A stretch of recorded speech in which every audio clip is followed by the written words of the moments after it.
రంగారెడ్డి జిల్లాలో రోడ్డు ప్రమాదం జరిగింది. శ్రీశైలం హైవేపై వేగంగా వస్తున్న డీసీఎం వాహనం టైర్ పేలి ఎదురుగా వస్తున్న కారును ఢీకొట్టింది. ఈ ప్రమాదంలో ఒకరు మృతి చెందగా నలుగురికి తీవ్ర గాయాలయ్యాయి. గాయపడిన వారిని వెంటనే ఆసుపత్రికి తరలించారు. కారులో ప్రయాణిస్తున్న వ్యక్తులు ఒకే కుటుంబానికి చెందిన వ్యక్తులుగా పోలీసులు గుర్తించారు. హైదరాబాద్ నుంచి కందుకూరుకు వస్తుండగా ఈ ఘటన చోటు చేసుకుంది.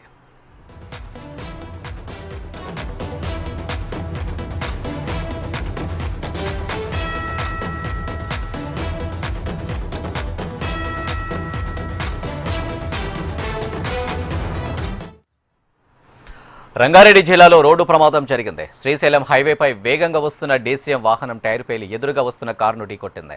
ఈ ప్రమాదంలో ఒకరు మృతి చెందగా నలుగురికి తీవ్ర గాయాలయ్యాయి. గాయపడిన వారిని వెంటనే ఆసుపత్రికి తరలించారు. కారులో ప్రయాణిస్తున్న వ్యక్తులు ఒకే కుటుంబానికి చెందిన వ్యక్తులుగా పోలీసులు గుర్తించారు. హైదరాబాద్ నుంచి కందుకూరుకు వస్తుండగా ఈ ఘటన చోటు చేసుకుంది.